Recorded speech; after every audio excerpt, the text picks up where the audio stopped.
Someone offered me $1 million to stay inside for a year. I should have said no. Part 1. Someone offered me $1 million to stay inside for a year. I should have said no. This all started about 16 years ago when Rachel left me. Not that I blame her. I was a mess back then. Hell, I'm still a mess now, just a different kind of mess.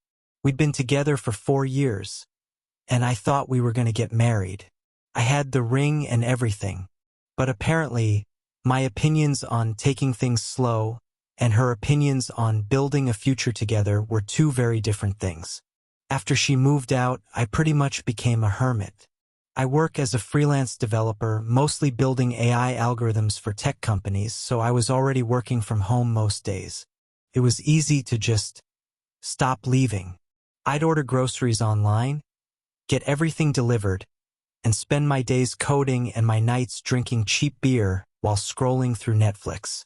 The only place I'd go was Murphy's, this little dive bar around the corner from my apartment. Even then, it was just to sit alone, nurse a couple of Budweisers, and pretend I was being social. The bartender, Jimmy, knew my order and knew not to bother me with small talk. It was perfect. My mom would call every few days, asking when she could come visit or when I was coming home for dinner. My friends would text about hanging out, grabbing drinks, going to concerts. I ignored most of it. It was easier to just stay in my bubble and feel sorry for myself. Rachel had moved on. I could see her Instagram posts of her new life, new boyfriend, new everything. Meanwhile, I was wearing the same sweatpants for 3 days straight and eating cereal for dinner. That's when he showed up. It was a Tuesday in March, around 2 p.m. I remember because I was in the middle of debugging some neural network code when the doorbell rang. I almost didn't answer it. I wasn't expecting any deliveries, and I definitely wasn't in the mood for Jehovah's Witnesses or solar panel salesmen. But something made me get up and look through the peephole.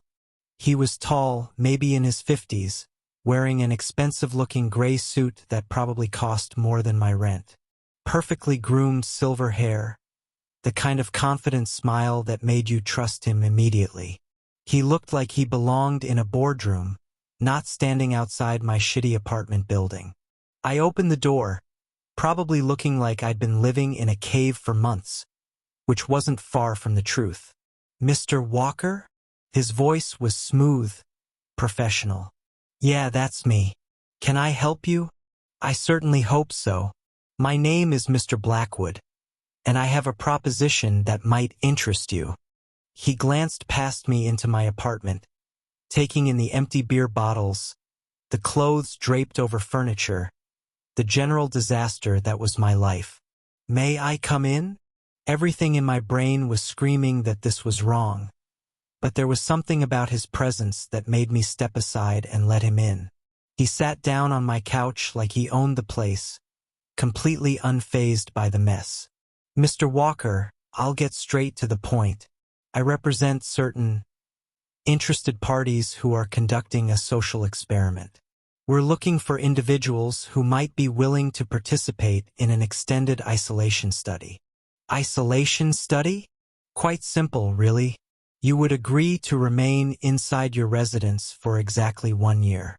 No leaving, not even to step outside for fresh air. No exceptions whatsoever. In exchange, you would receive $1 million upon successful completion. I stared at him for a long moment, waiting for the punchline. "You're serious?" "Completely. You can continue working, use the internet, order anything you need for delivery. The only requirement is that you cannot physically leave this apartment for 365 consecutive days. $1 million. I made decent money coding, but $1 million would change everything. I could pay off my student loans, my credit cards, maybe even buy a house. And honestly, the way I'd been living for the past few months, I was basically already doing it for free. What's the catch? Mr. Blackwood smiled. No catch.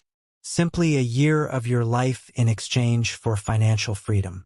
We'll provide you with a direct deposit of $50,000 upfront to cover any expenses, and the remaining $950,000 upon completion. He pulled out a contract from his briefcase. It was surprisingly short, just 2 pages of legal language that basically said I couldn't leave my apartment for a year, and if I did, I'd forfeit the money and have to pay back the advance. I should have asked more questions. I should have wondered who these interested parties were, or why they'd pay someone $1 million to stay home. But I was depressed, broke, and honestly, the idea of having an excuse to avoid the world for a while sounded perfect. I signed the contract. To be honest, the first few months were actually amazing. The $50,000 hit my account before I had even woken up the next day, and suddenly I could afford good food, better beer, all the video games and streaming services I wanted. I threw myself into work with a new enthusiasm, taking on bigger projects and making more money than I'd ever made before. My friends thought I was crazy when I told them about the deal, but most of them were also kind of jealous. "Dude, you're getting paid $1 million to do what you were already doing," my buddy Marcus said during one of our video calls. "That's the easiest money ever."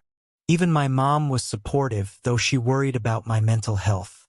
"Just promise me you'll call if you need anything, honey, and maybe try to eat some vegetables once in a while." I started talking to myself around month 4, but it didn't feel weird. Just little comments while I was coding, or narrating what I was doing while cooking. "All right, let's see if this algorithm actually works this time." Normal stuff. Everyone talks to themselves sometimes, right? The hardest part was the loneliness that would hit at random moments. I'd be having a great day, crushing some coding project, and then I'd see a photo on social media of my friends hanging out without me, and it would feel like a punch to the gut. But I had video calls, texting, social media. I wasn't completely cut off from the world. When the year was up, Mr. Blackwood returned exactly as promised. He handed me a check for $950,000 with that same professional smile. "Congratulations, Mr. Walker. I trust the experience wasn't too difficult." "Actually, it was easier than I expected." "Excellent. In that case, I have another proposition for you." My heart started racing. I'd been dreading this moment ending, going back to the real world, figuring out what to do with my life. 5 more years, Mr. Walker. Same rules, same apartment. In exchange, $10 million. $10 million. Fuck. That was retire early, never work again money. That was buy a house in cash, travel the world money. And honestly, I'd gotten pretty comfortable with my setup. 5 years would fly by. I signed the second contract without hesitation. The first year of the 5-year deal went smoothly. I was making great money with my coding work. I'd settled into a routine, and I was actually happier than I'd been since Rachel left. I'd lost some weight, started working out in my apartment, even tried meditation.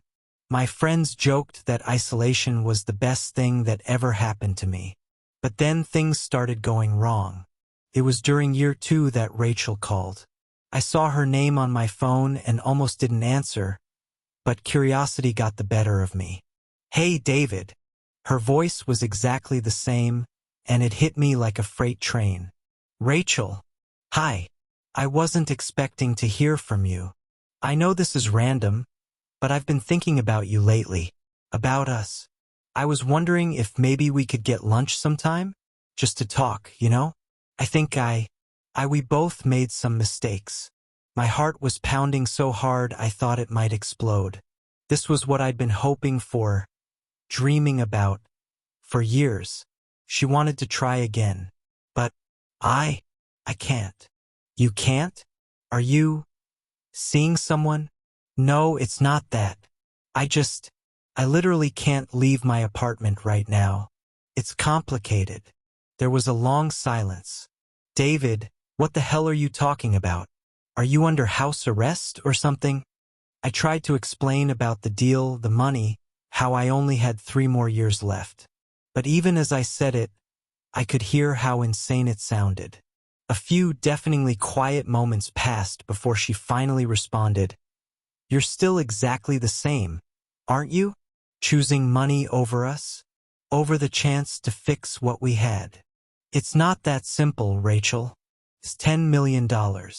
Think about what we could do with that kind of money." "We could. I can't believe you right now. I thought maybe you'd changed.